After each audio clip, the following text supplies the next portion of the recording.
ya.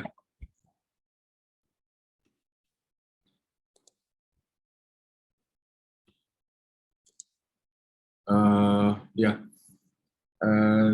saya membahas tentang kereta yang mungkin bagi objin kita semua baru dan ada chapter baru mestinya di buku objin ya, untuk karena belum pernah diajarkan waktu saya residen, waktu saya training veto ataupun beberapa tahun setelah veto maternal konsultan itu pun juga belum ada pengajaran tentang placenta akreta. Ini merupakan hal yang baru, bab baru dalam obstetrik and gynecology, dan mengingat bahwa placenta akreta spektrum ini berkembang di seluruh dunia ya, tidak hanya di Indonesia saja, dan meningkat secara drastis menjadi epidemik ya.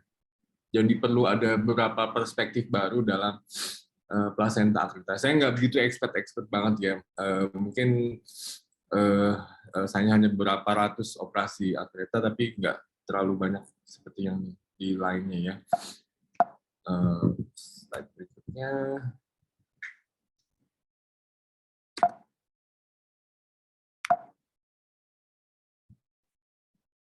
Jadi ada beberapa perspektif baru yang boleh saya sharing ya. Apakah pertanyaan pertama, apakah menurunkan angka cesarean section akan mengurangi angka akreta?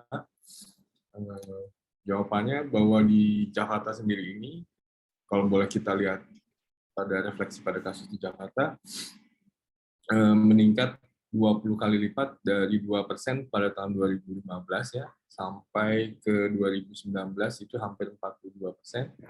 Operasi di Jakarta aja ya, bukan angka keseluruhan ya di RSCM.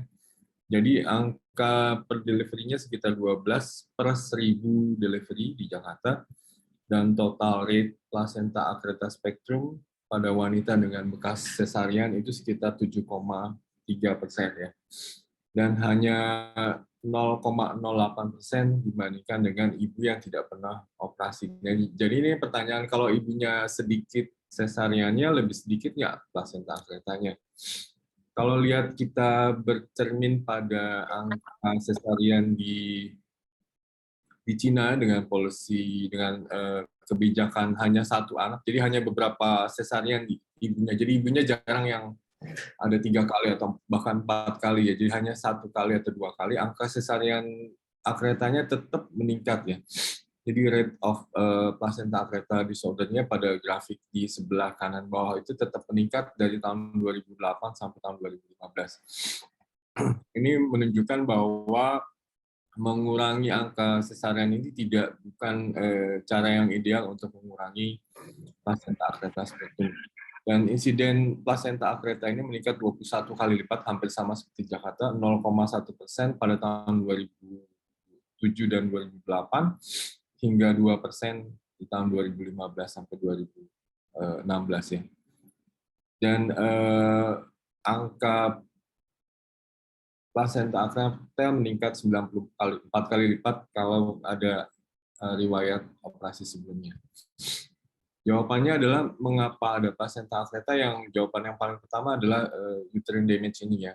Mungkin sudah sering pernah dengar bahwa kalau kita lihat mengapa ada placenta akreta, ada satu faktor yang utama adalah ada kerusakan di uterusnya.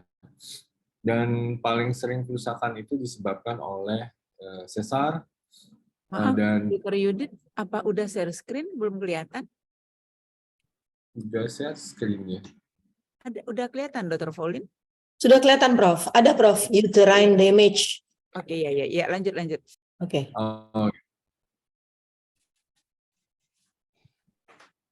Ya, jadi healing dengan fibrosis ini karena sesarian dan myometrial thinning, ya, penipisan dari myometrial ini menjadikan penyebab dari placenta akretanya.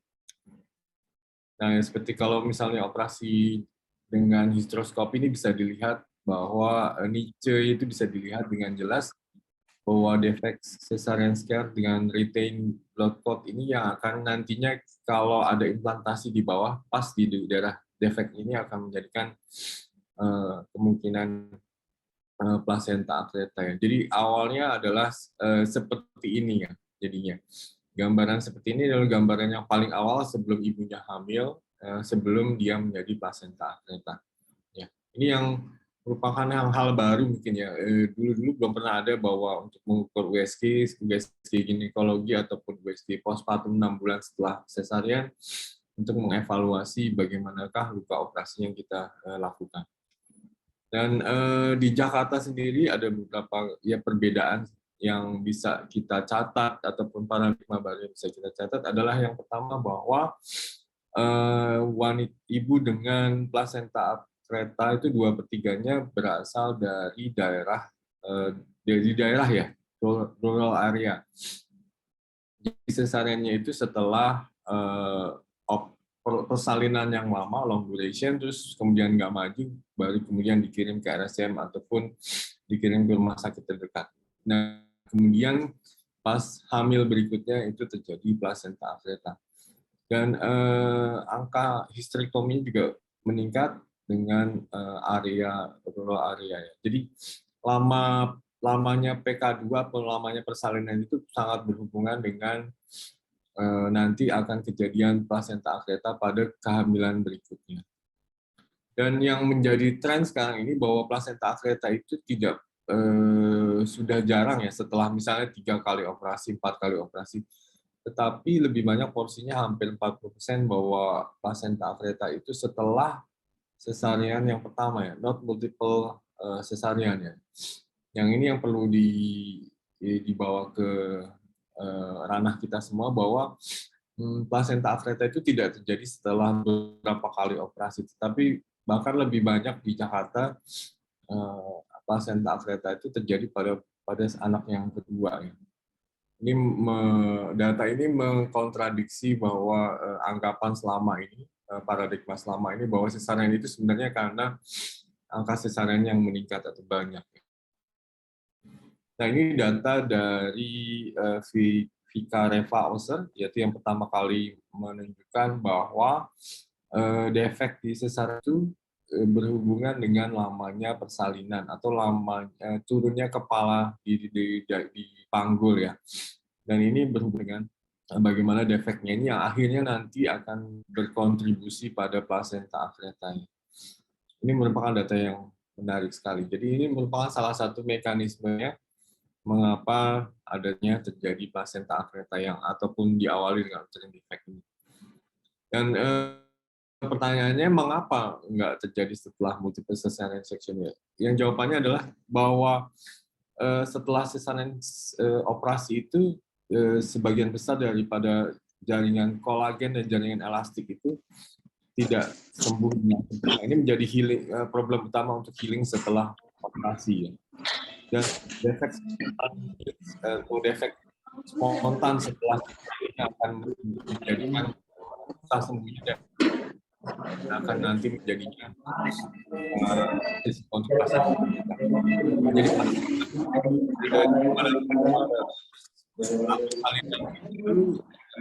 kadang-kadang ada surgical skill bahwa uterus itu tidak sama ya, ada bagian otaknya, ada bagian lower uterus dengan plastik. Jadinya kalau saat operasi itu kalau misalnya salinan ini menyebabkan modifikasi daripada uterine segment. Jadi sesarian ini jadinya dilakukan di bagian insisinya di bagian bawah atau di bagian yang lower uterine segment yang merupakan bagian dari kolagen ya, yang dimana pembuluh darahnya itu sangat sedikit ya, sehingga terjadi efek spontan nanti di akhirnya. Jadi kalau misalnya secara grafik itu secara sagittal kalau dioperasi pada bladernya tentu akan naik ke atas dan kita akan meninsisinya di atas daripada blader itu yang dimana masih bagian elastik ataupun bagian kolagen. Yang akhirnya nanti lama-lama akan menyebabkan penyembuhan yang kurang baik karena darah kolagen itu merupakan darah yang hipovaskularisasi ya. Pada awalnya Ataupun seperti ini gambar yang bagus sekali bahwa bahkan tidak terjahit ya antara bagian SBU cervixnya itu dengan bagian ringnya itu tidak terjahit. Jadi hanya dijahit antara bagian myometrium dengan vesikanya. Jadi ada jaringan SBU yang hilang sama sekali ya. Jadi sebenarnya ibu ini hamil dengan sebagian SBU-nya itu hilang sama sekali yang tidak intak dan masih tetap bisa hamil sampai 36 minggu ya.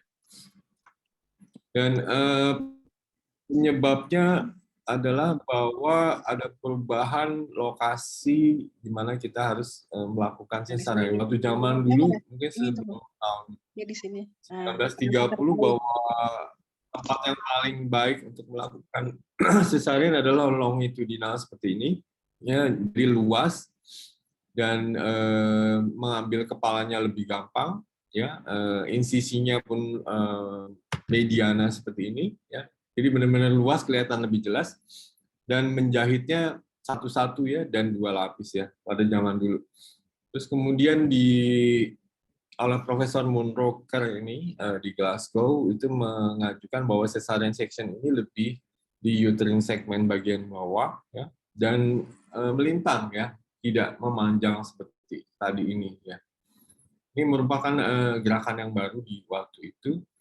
Nah, tapi efeknya adalah bahwa kita tidak lebih menginsisi lebih di daerah sebagian muskularnya, tapi lebih jauh ke bawah sehingga yang menyebabkan defek spontan setelah cesarean section.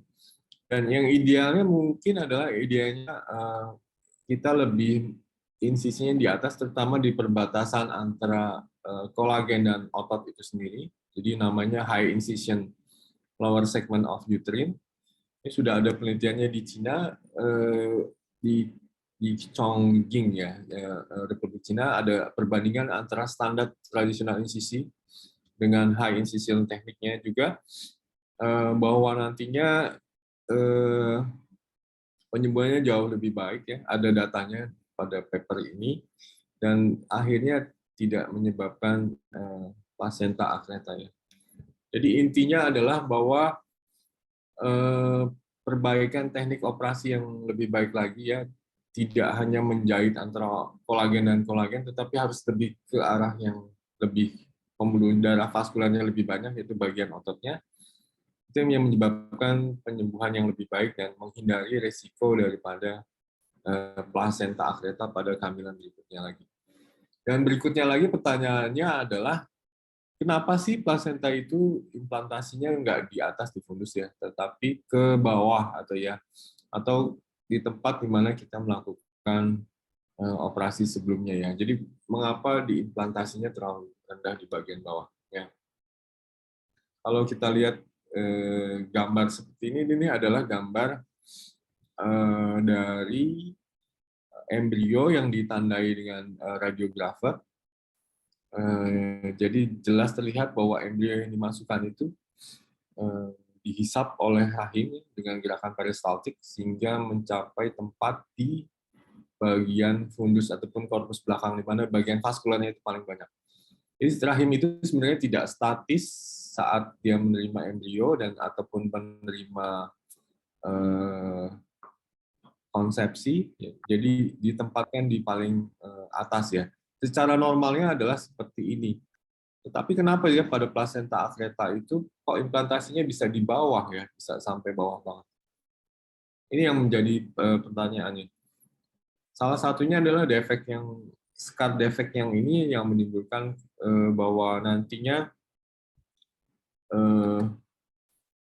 kontraksi daripada rahim seperti ini adalah USG transvaginal yang dalam waktu yang lama, bisa terlihat bahwa sebenarnya kita menganggap bahwa uterus itu sebagai organ yang statis ya, tidak bergerak ya, tapi tidak mempunyai kekuatan menempatkan daripada embrio itu sendiri. Dari gambar ini bisa kita lihat bahwa muskulus yang intak itu, yang bulat benar-benar bagus itu dibutuhkan untuk menjadikan gerakan peristaltik itu sehingga menempatkan daripada embrio itu sehingga di fundus ataupun di bagian korpus yang dimana vaskularisasinya paling baik ya.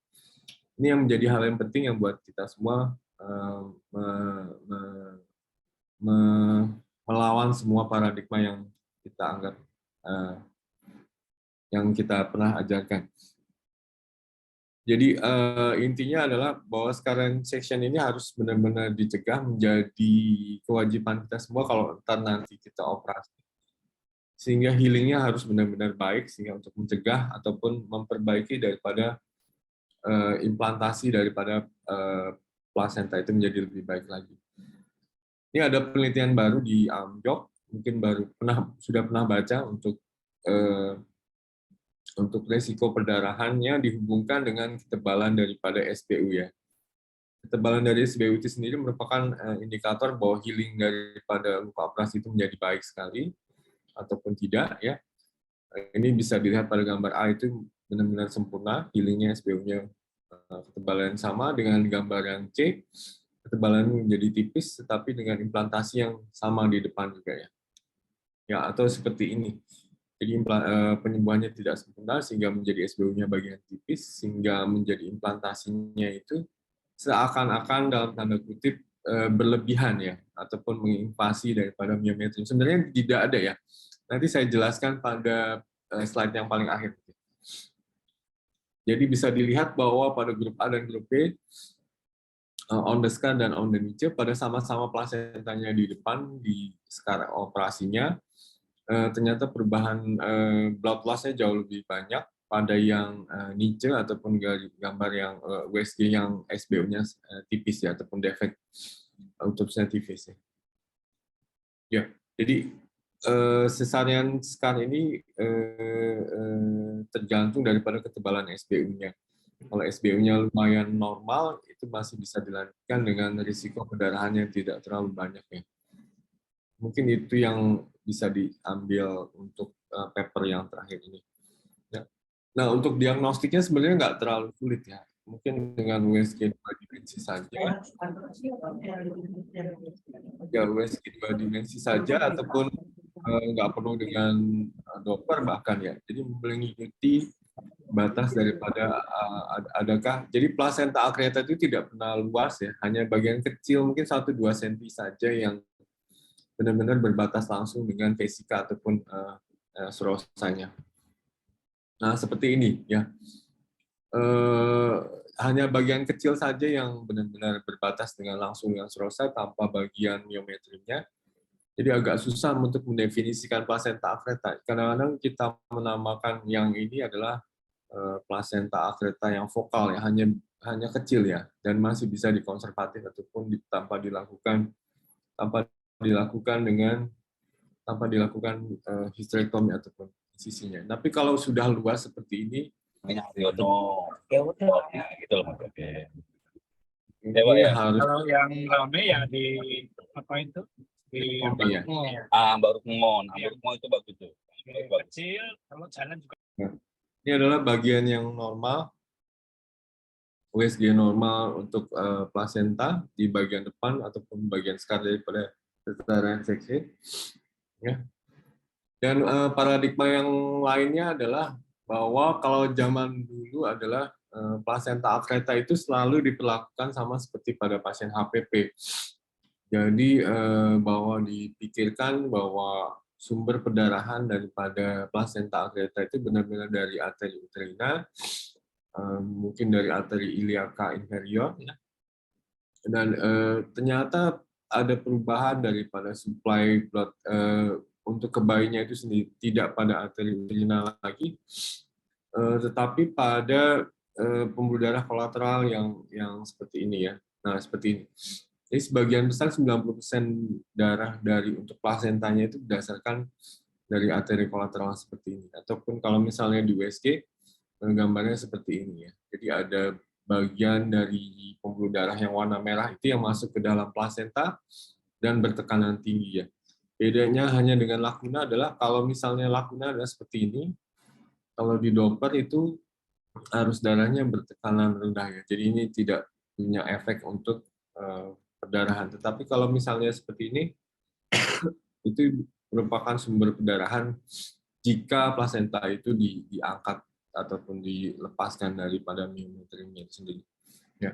Ini gambar dari Eric Januyuk, itu bisa dilihat pada gambar yang kolom A-nya ini paling kiri itu, yang di gambar bintang itu Ini adalah vaskuler kolateral daripada arteri vesica atau vena vesica yang memperdarahi daripada plasentanya. Ini tekanannya atau velocity-nya sangat tinggi, lebih dari 20 mm, 30 mm, 30 cm per detik ya. Ini merupakan sumber perdarahan yang masif kalau plasenta itu dilepaskan ya. Jadi yang ini yang merupakan sumber perdarahan dari plasenta itu. Jadi kalau misalnya melihat plasenta akreta ya cukup diukur. Saya nggak begitu suka menggunakan skor gitu ya, hanya mengukur arteri kolateral ini dan berapa tekanannya, berapa kecepatannya. Kalau kira-kira lebih dari 30 ya kalau dilakukan secara konservatif mungkin perdarahannya lebih dari 4 liter ataupun 5 liter. Ini harus hati-hati untuk memisahkan plasenta kolateral dan dijepit dan diikatnya secara manual ya. Jadi pada plasenta akreta itu tidak diligasi arteri besarnya ya, tidak meligasi arteri uterina, tidak meligasi arteri hipogastrik atau ilioka inferiornya, tidak meligasi arteri ovarikanya juga ya. Karena percuma, karena 90% daripada arteri ke plasenta itu berasal dari arteri kolateral dari arteri vesikalis itu. Ini merupakan hal yang baru ya, karena dulu sebelumnya kalau misalnya operasi akreta selalu diligasi dan menjadi wajib untuk bisa keterampilan untuk meligasi. Ada beberapa paper yang baru belakangan ini untuk mengukur diameter daripada arteri uterina yang diameternya tetap sama saja selama persalinan pada plasenta akreta, tidak membesar seperti pada kehamilan yang normal biasa ya. Jadi meligasi ini hanya berguna pada postpartum hemorrhage doang ya. Dan beberapa perspektif yang lain adalah berkaitan dengan topik yang sekarang ini bahwa letak plasenta itu ataupun letak kehamilan itu menjadi perhatian kita semua di awal kehamilannya, tidak hanya pada saat akhir-akhir pada saat kita mau operasi saja. Jadi bahwa letak plasenta itu ataupun letak kehamilan itu menentukan nantinya gimana bayinya nanti selanjutnya, ataupun nanti plasentanya itu akan berkembang secara optimal atau tidak ya. Ini merupakan hal yang baru ya. Waktu ada beberapa studi yang waktu di Jepang yang saya dilakukan mengukur antara posisi plasenta itu 2/3 di atas ataupun 1/3 di bawah. Waktu itu diikutin secara longitudinal. Dan plasenta yang rata-rata di bawah itu yang di 1/3 bawah pada USG. Kalau ini jelas USG bukan yang biasa. Dia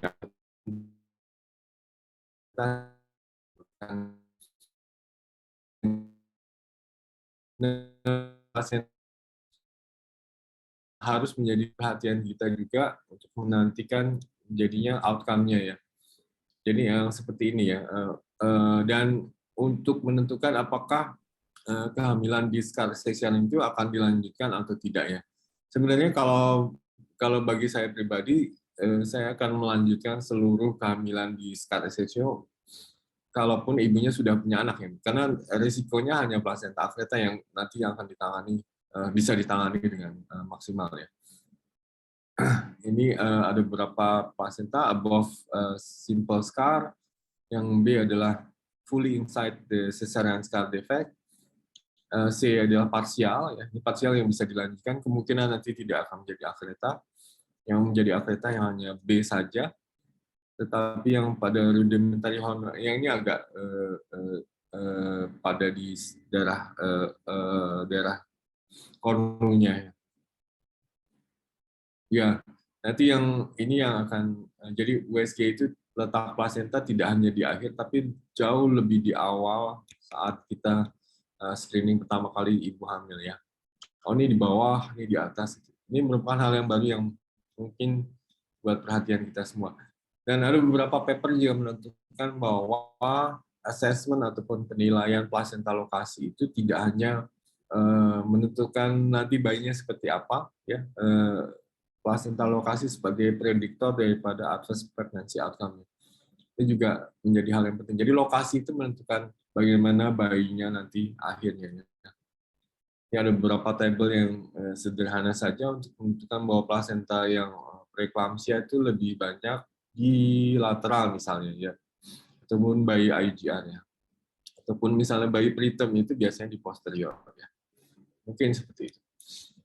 Ya. Nah, yang placental akreta ini sebenarnya hanya planningnya saja ya.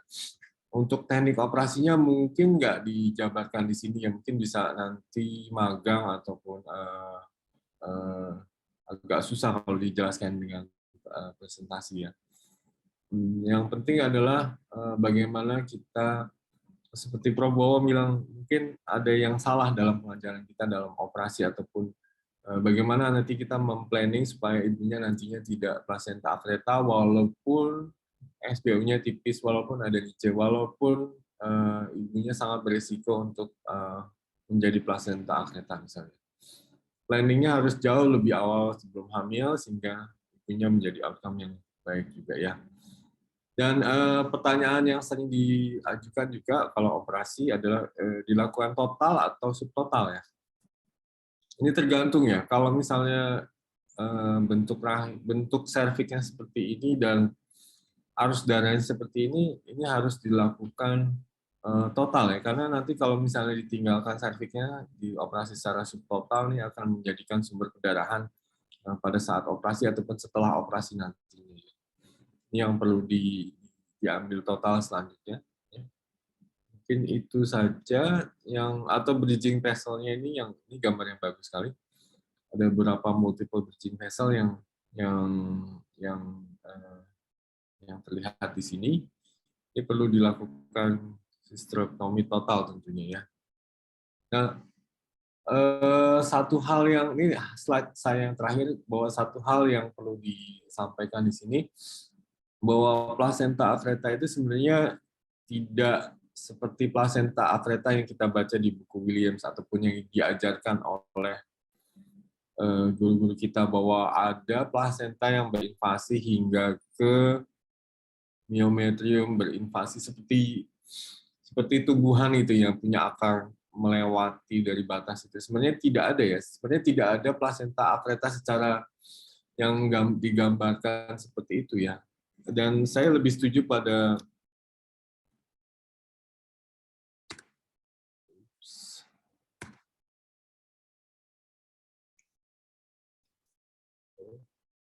bentar ya, macet.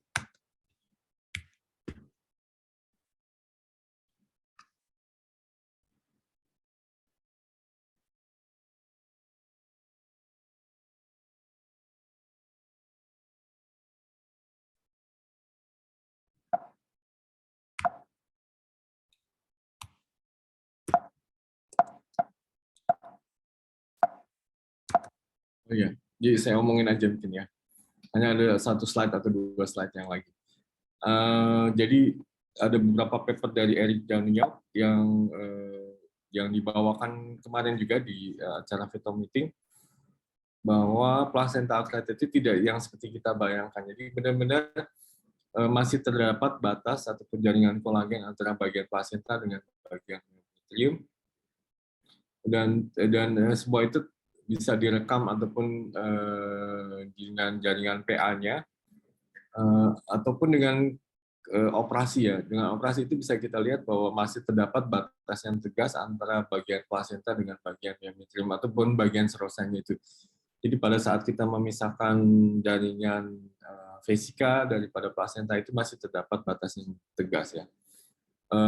Itu mungkin yang terakhir yang saya pengen sampaikan, bahwa placenta akreta itu secara objektif memang tidak ada ya, ataupun tidak ada yang digambarkan kita semua terbayang, kita semua ada placenta akreta, perkreta ataupun sehingga menembus sampai ke vesika, itu sebenarnya tidak ada ya.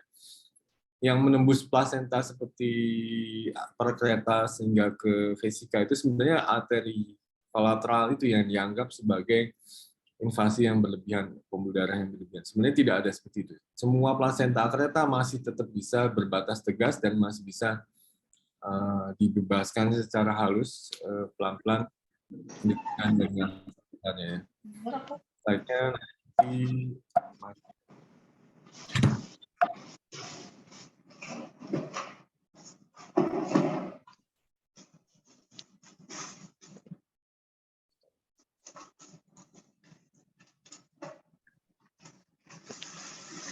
Nah ya, nah ya. Ini slide yang dari Eric Yamyok, bahwa yang sebelah kiri adalah kehamilan yang normal, tetap ada jaringan yang titik-titik putih itu, ada jaringan kolagen. Nah, pada plasenta akreta, di mana bagian diameternya, bagian pinknya itu menipis dan tetap aja terjadi jaringan kolagen, tetapi seakan-akan bahwa darah itu akan, tetapi masih tetap ada batas yang tegas, seperti gambar yang seperti ini. Masih gambar yang FD itu masih terdapat batas yang tegas. Ada fibrin deposit antara jaringan plasenta dengan jaringan yang di bawahnya, baik serosa ataupun jaringan yang lain. Mungkin itu aja yang paling ini adalah paper yang perlu dibaca, bahwa akreta itu tidak seperti yang kita bayangkan, seperti yang kita baca di Williams. Akreta yang normal itu sebenarnya tidak ada ya, dan hanya jaringan kolagen yang terbentuk secara intricate itu, hanya sehingga jaringan itu tidak bisa dilepaskan secara spontan. Tetapi batasnya tetap tegas seperti yang digambarkan oleh Eric seperti ini. Jadi sebenarnya plasenta akreta tidak seheboh yang kita pikirkan, mungkin perlu ada perspektif baru yang perlu kita baca ya. Dan ada beberapa teknik operasi yang kita perlu pelajari sehingga pasien dengan plasenta akreta bisa tertata laksana dengan baik, baik sebelum dia hamil ataupun setelah pada saat dia hamil sehingga saat persalinan. Mungkin itu saja, Dr. Pauline. Silakan kalau ada diskusi atau pertanyaan, mungkin saya bisa menjawab di sini. Ya, terima kasih Dr. Yudit atas presentasinya. Jadi di sini mungkin kita adakan sesi diskusi, kita mintakan pertanyaan. Mungkin sudah ada pertanyaan dari itu, dari audiens.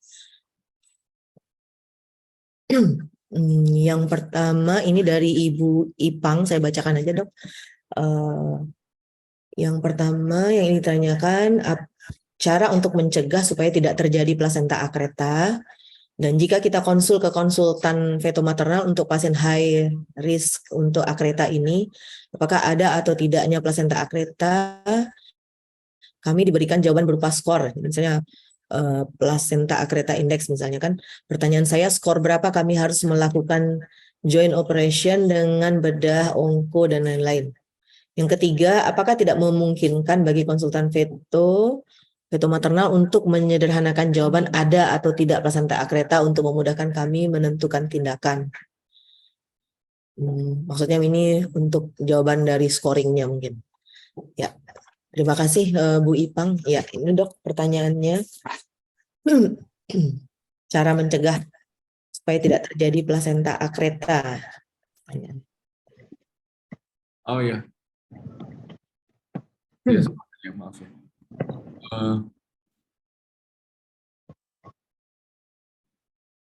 Jawab aja nih ya.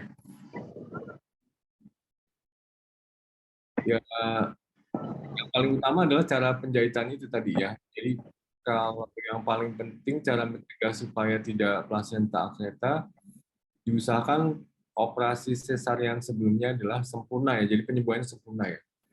Ataupun itu yang pertama ya. Jadi harus menjahit antara jaringan kolagen dengan jaringan otot. Tidak jaringan kolagen dengan jaringan kolagen yang akan vaskularnya jelek dan akan merenggang seperti itu.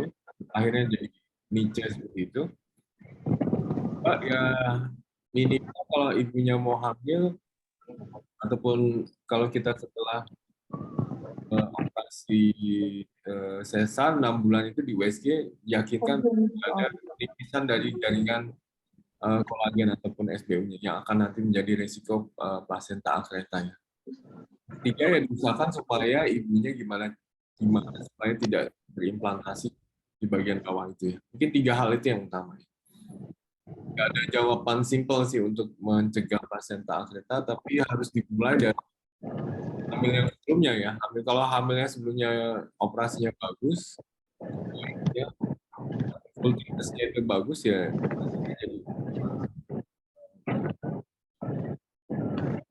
Jadi, kan? Pertanyaan yang kedua apa Ya. tadi? Selanjutnya yang tentang skor placenta accreta indeksnya, Dok. Oh iya.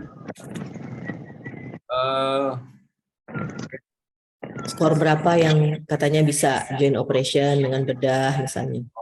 Kalau saya nggak pernah join operasi dengan bedah ya, ataupun bedah digestif, bedah urologi, ataupun kalau bagi saya sendiri ya agak susah mungkin bagi yang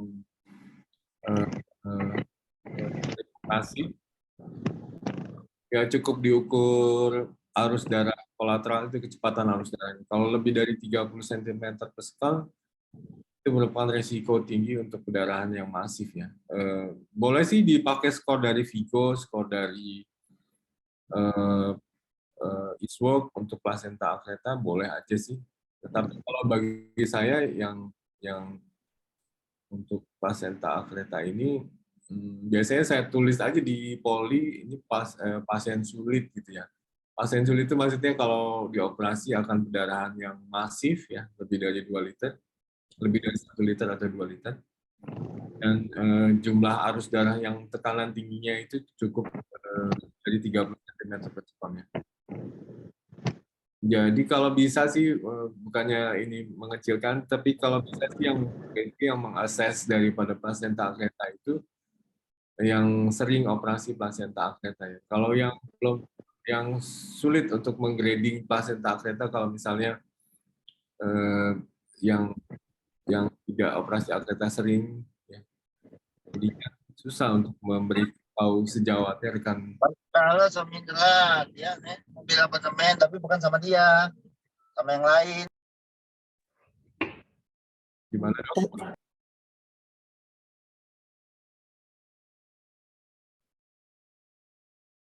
Halo, ya.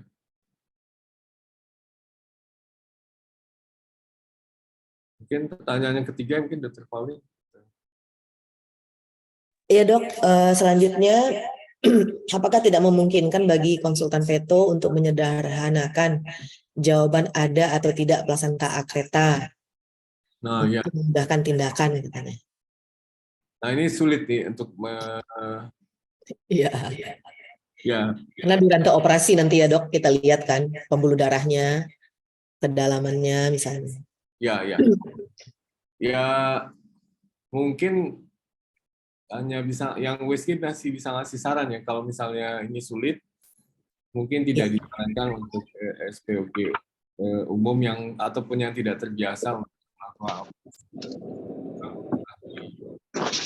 Ya, mungkin ini durante mungkin pada waktu kita lakukan USG kita lihat tanda-tanda tadi, kemudian juga durante operasinya nanti mungkin seperti itu ya dok.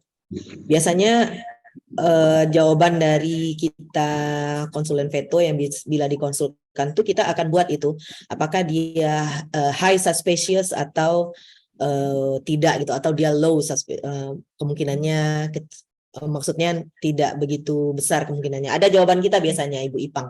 Tadi Ibu Ipang juga tanya nih satu lagi pertanyaan. Mana yang lebih apakah berbeda antara single layer atau double layer untuk terjadinya accreta di kehamilan berikutnya, Dok? Pertanyaannya. ini masing-masing tergantung daripada tergantung dari jahitannya ya. Single layer dan double layer itu sebenarnya tidak berbeda bermakna. Kalau jaringan menjahit single layer itu benar-benar bisa mencakup seluruh full thickness daripada lapisan myometrium ataupun mencakup daripada. Jadi sebenarnya tetapi pada kalau jahitan 2 lapis itu lebih yakin untuk menutup secara full thickness daripada myometrium dan jaringan kolagen ya. Dan ini kalau secara umum memang jawabannya adalah double layer lebih baik untuk meyakinkan bahwa seluruh ketebalan daripada myometrium itu terjahit dengan sempurna ya dibandingkan dengan single layer. Tapi tergantung cara menjahit single layernya juga. Kalau single layernya cukup terampil ya bahwa single layer ini juga cukup mumpuni untuk mencakup seluruh full thickness daripada myometrium dan menjahit dari jaringan kolagen ke jaringan ototnya. Tergantung cara menjahitnya jawabannya. Tetapi double layer itu lebih meyakinkan untuk full thickness daripada myometrium. Ya, terima kasih Dokter Yudit atas jawabannya. Mungkin Ibu Ipang sudah puas dengan jawaban kita. Terima ya. Selanjutnya pertanyaan dari Dokter Embun. Dok, mohon izin bertanya, pada pemeriksaan USG didapatkan skor PAI-nya 51%, intermediate suspicious, di mana saat pemeriksaan bridging vessel-nya negatif, ya, bridging vessel negatif, apa kita boleh mencoba melepaskan plasenta saat operasi? Atau langsung dilakukan saja hysterektomi subtotal. Ini kalau kita dapatkan bridging vessel yang negatif, Dok. Skor PAI-nya nih 51% misalnya. Ya, tergantung operatornya juga. Kalau misalnya operatornya pengalaman untuk konsep terapi operasi konservatif, ya operasi konservatif itu jauh lebih sulit. Kalau misalnya kita sudah lepas plasenta, ternyata plasentanya lengket ataupun tetap berdarah, harus ada teknik lanjutannya untuk menjahit sehingga SBU-nya itu bisa bagus kembali ya, atau menempatkan balon kateter di SBU-nya sehingga placental bed yang berdarah itu bisa ditekan, ya, bisa diperbaiki. Ya. Kalau misalnya mau aman atau misalnya malas berurusan nantinya dengan komplikasi perdarahannya, ya langsung aja di hysterektomi subtotal. Hysterektomi subtotal itu lebih aman karena langsung melokalisir perdarahannya dibandingkan diambil plasentanya terus kemudian dicari sumber perdarahannya ataupun dicari cara penjahitan yang lainnya. Mungkin itu jawaban dari saya. Jadi setiap case by case memang berbeda-beda, agak susah menjawabnya. Jadi case yang satu beda dengan case yang lain, tergantung pasiennya. Ya, terima kasih Dokter Yudit. Saya rasa ini jawabannya jelas sekali, Dokter Embun ya. Jadi kalau kita mau coba lepaskan, berarti kita harus siap dengan teknik lanjutan sesudah itu. Karena artinya kita mungkin saja ada perdarahan setelah itu. Tapi kalau kita ingin melokalisir perdarahannya, mungkin lebih aman bila kita lakukan hysterektomi subtotal. Mungkin itu sepertinya kesimpulan dari Dokter Yudit. Terima kasih Dokter Embun pertanyaannya. Mungkin masih ada pertanyaan lagi? Cukup? Ya. Ini dari Subhan Arif ya. Izin bertanya, sebentar. Apa prinsip penggunaan MTX sebagai terapi adjuvan untuk plasenta akreta? Dan dalam keadaan apa yang biasanya bisa kita lakukan atau pertimbangan untuk dilakukan? MTX ini kalau misalnya jaringan plasentanya besar sekali agak sulit ya. Jadi kalau misalnya meninggalkan plasentanya banyak, MTX ini tidak banyak pengaruhnya ya. Jadi kalau misalnya hanya sisa sedikit sekali ataupun daripada dikuret berdarah, ya itu mungkin bisa dilakukan MTX ya. Kalau satu plasenta ditinggal dan jadi konservatif terus kemudian berharap MTX bisa mengecilkan plasenta itu enggak bisa ya. Misalnya kalau lihat presentasi dari Prancis misalnya, itu ada yang meninggalkan plasentanya utuh, benar-benar utuh, ya. Terus hanya dipotong tali pusatnya, terus kemudian plasenta dimasukkan, terus dijahit lagi SBU-nya. Itu butuh waktu sekitar 3 bulan sampai plasentanya benar-benar direabsorpsi, tetapi tidak memakai MTX juga tetap ya, karena MTX itu tidak memberikan kemaknaan. Mungkin itu aja. Kalau jadi tidak pernah dipakai terapi adjuvan untuk mengecilkan, kecuali plasennya itu dikonservatif, plasentanya diangkat, kemudian ada bagian kecil yang tertinggal di dalam, sudah kita jahit secara untuk hemostasisnya, dan masih ada sisa plasenta sehingga pasiennya berdarah terus ya. Itu mungkin bisa dilakukan MTX untuk pasien itu, tetapi tidak pernah menjadi terapi adjuvan yang rutin untuk pada pasien plasenta akreta. waktu pertemuan meeting veto kemarin juga Prof. Erik menyebutkan hal yang sama, bahwa kalau plasentanya besar ya nggak ada gunanya MTX ya. Mungkin itu. Berapa besarnya mungkin saya nggak tahu ya. Tapi kalau bisa dibayangkan kalau misalnya keguguran aja diberikan MTX itu tidak punya banyak maknanya untuk mengecilkan jaringan plasenta yang hanya kecil itu ya. Mungkin itu. Ya, terima kasih Dr. Yudit. Ya, seperti Dr. Yudit bilang dulu memang ada tuh dari Mr. Frank Solomon itu yang dari Paris tuh ya dok, dari Prancis, yang dia mempertahankan itu. Cuma ya seperti Dr. Yudit bilang kalau jaringan plasentanya sangat besar ya nggak memungkinkan gitu. Ya, oke. Ini jawaban Dr. Yudit tadi sudah cukup jelas. Mungkin Dr. Subhana Arif puas dengan jawabannya. Ya. Dr. Roza Srianti, ada pertanyaan dok? Silakan dok. Ya, Silakan izin langsung Dr. dok. Lin. Ya, Ya. terima kasih. Assalamualaikum warahmatullahi wabarakatuh. Izin Dr. Yudit, ini menanya saya dari Veto dari UNAN, menanyakan untuk penanganan kita deteksi plasenta agraria yang trimester pertama sudah kita temukan sekitar 6-7 minggu. Kira-kira menurut pengalaman Dr. Yudi itu penata laksanaan yang paling baik, yang paling aman kira-kira seperti apa? Terima kasih. Ya, langsung aja ya jawab ya.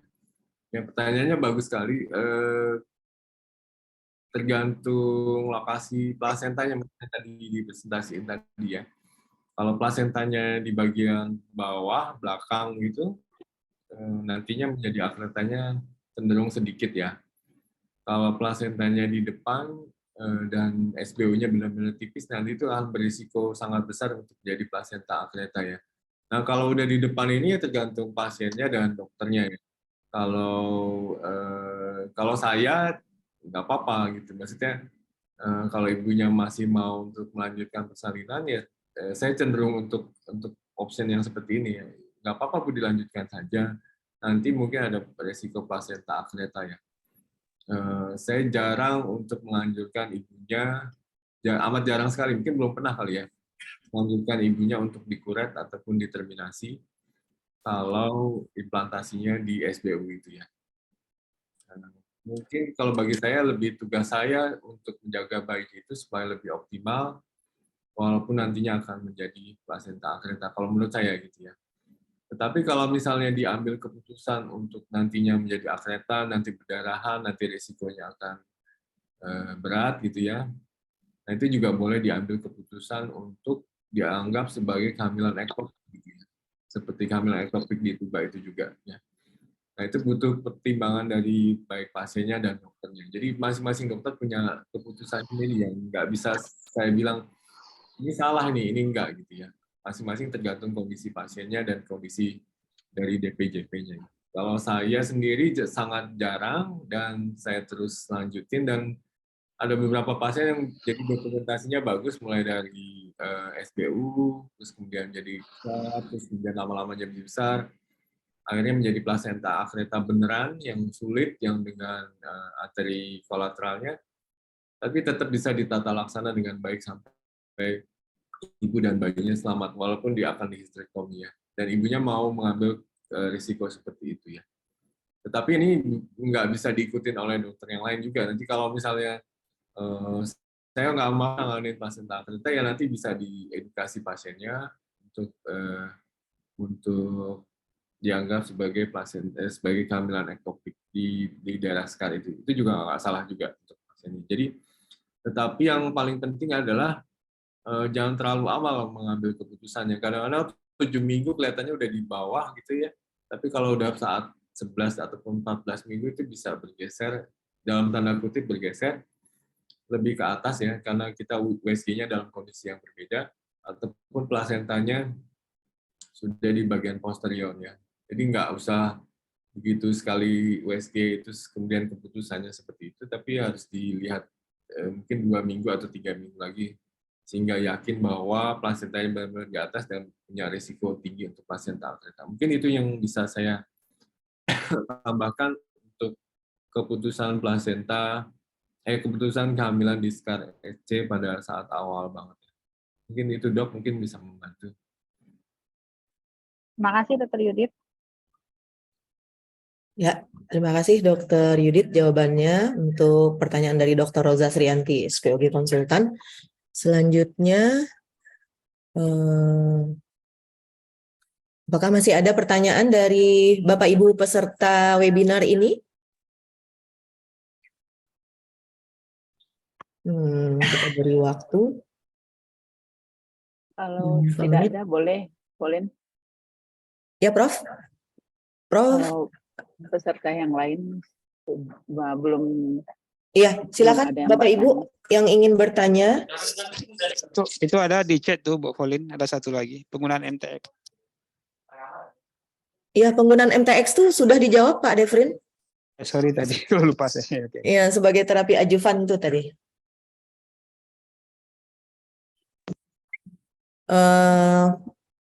Prof. Yusra, masih ada yang ingin ditanyakan, Prof? Atau didiskusikan? baik. Baik, terima kasih Ya. Dr. Pauline. Silakan, Prof. Ya. Terima kasih Dr. Yudit atas sharing ilmunya yang sangat bermanfaat. Pertama, sesudah ini kami mohon kesediaan Dr. Yudit untuk kami undang lagi ke depannya untuk pengen sharing pengalaman teknik operasi. Nah, saya tahu benar nih teknik operasinya Dr. Yudit nih perdarahannya minimalis, ya kan? Terus tadi kita dengar saya nggak pernah tuh konsul sana sini urologi dan seterusnya dan onkologi gitu ya, karena ini memang domainnya fitomaternal ya Dr. Yudit ya. Dan kami kiblatnya sebagian besar FK Unan PUI, tapi intinya semua center kita ambillah yang baik-baiknya. Kedepannya mungkin dalam waktu tidak terlalu lama lagi kami akan mengundang Dr. Yudit untuk sharing pengalaman. Jadi barangkali nanti terbatas audiensnya untuk konsulen fetomaternal atau konsulen SPOG lah atau trainee SP2 atau SP1 begitu. Cara mudahnya atau teknis step by step-nya Dr. Yudit melakukan operasi plasenta akreta. Ya kan tadi secara keilmuannya sudah disampaikan, ini di luar ya karena kan kita early detection first semester sebenarnya kan. Tetapi pasti kita semua bertanya, aduh gimana caranya? Nah, bahwa tidak meligasi 3 arteri besar oleh karena sumber pendarahan utama adalah kolateral. Nah, pertanyaannya kan biasanya kita atau teman-teman atau sebagian besar begitu akreta maka tergopoh-gopoh lah meligasi arteri uterina atau panggil onkologi ligasi arteri hipogastrika gitu ya. Padahal kan sumber pendarahan paling banyak bukan itu ya. Nanti udah ligasi hipogastrika kiri kanan dan seterusnya pendarahan masif tidak terkendali juga sebenarnya kan. Kenyataan seperti itu. Tetapi setelah itu dilakukan hati agak senang, agak lega. Wow, udah ligasi nih, tapi mati juga pasiennya, gangguan pembekuan darah. Nah, jatuhlah hakim kepada gangguan pembekuan darah, padahal perdarahan kolateralnya nggak teratasi. Nah, kalau boleh, mohon tipsnya, tips mudahnya, sementara kita ada webinar lagi untuk teknik ini, gimana tuh caranya Dr. Yudit untuk menghandle perdarahan arteri kolateral itu tadi gitu. Itu satu yang pertama.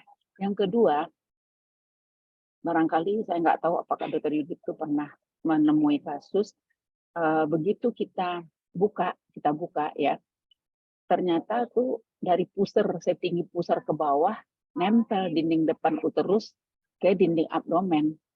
Tentu kita insisinya dari korpus ke belakang ke fundus lahirkan bayi kan ya, lahirkan bayi ya.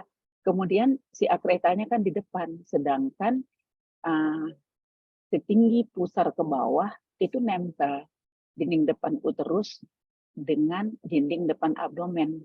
Nah, pernah nggak Dr. Yudit ketemu kayak gitu? Kalau pernah tuh gimana caranya melepaskannya dan step by stepnya? Kalau udah boleh di share ilmu mudahnya ya dok ya, jangan ilmu susah-susah, agak pusing kami nih dok. Terima kasih Dr. Yudit, silakan. Ya, makasih Prof. Ya untuk share, saya nggak masalah sih untuk sharing.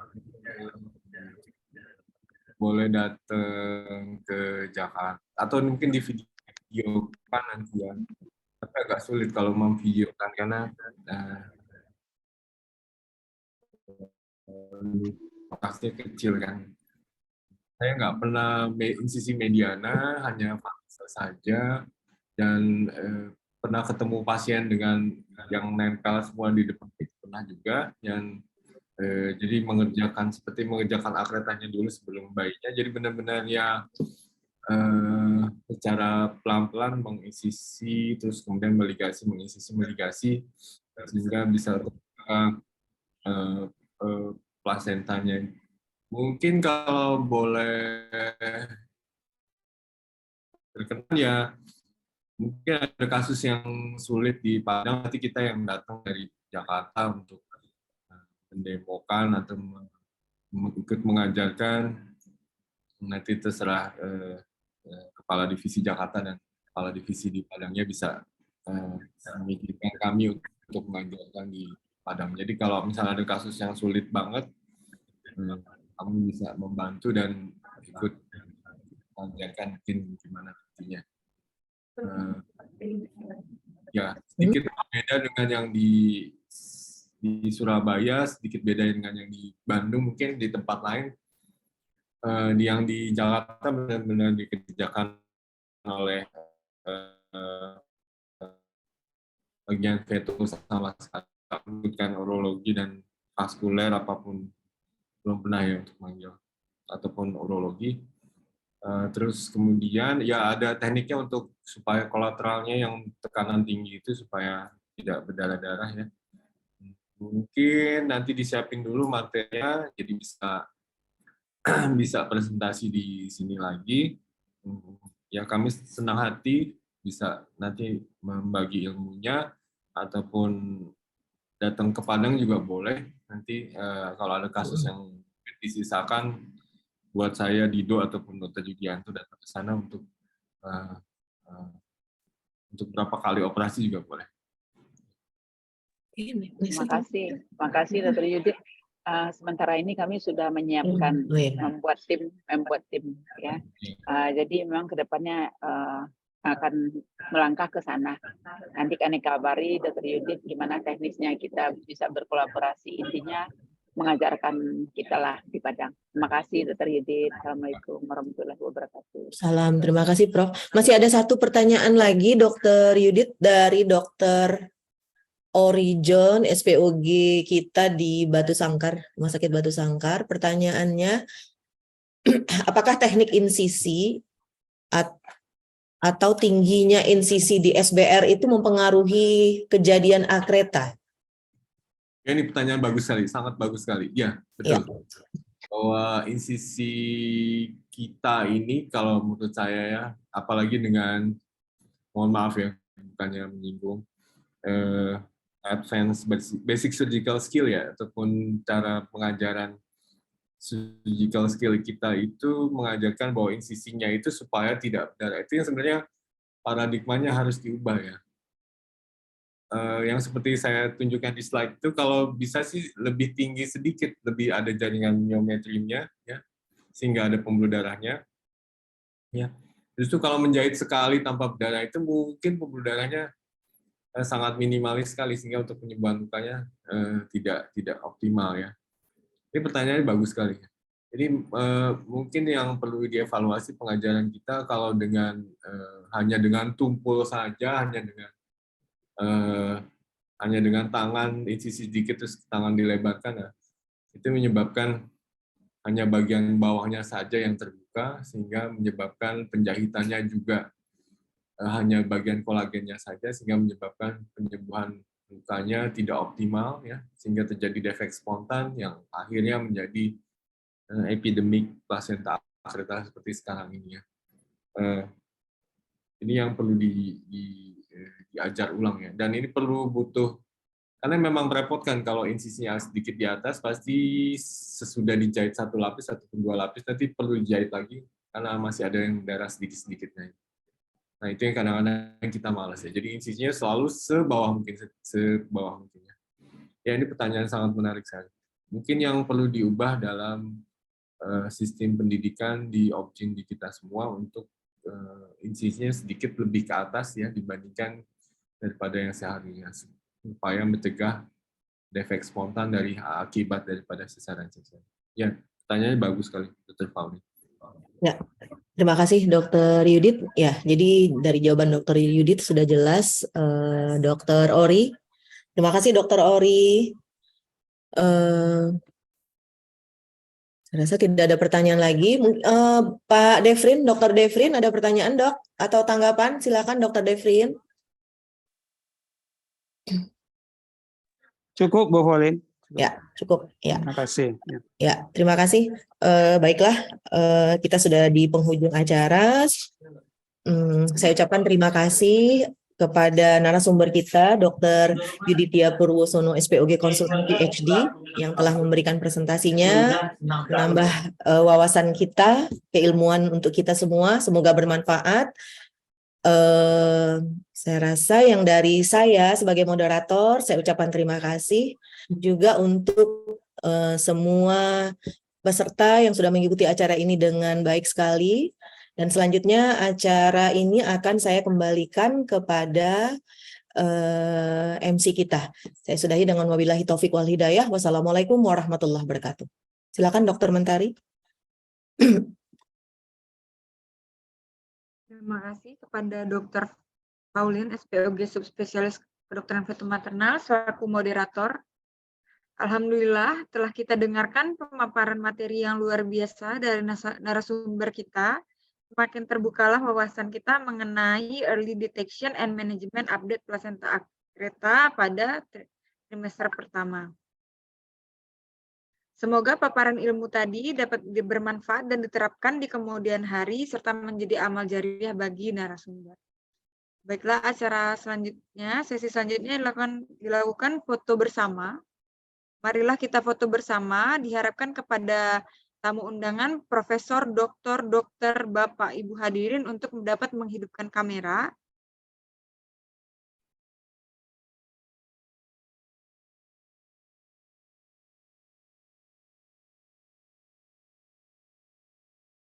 Baik. Untuk pertama, 1, 2, 3. Sekali lagi Bapak Ibu. 1, 2, 3. Yang terakhir. 1, 2, 3.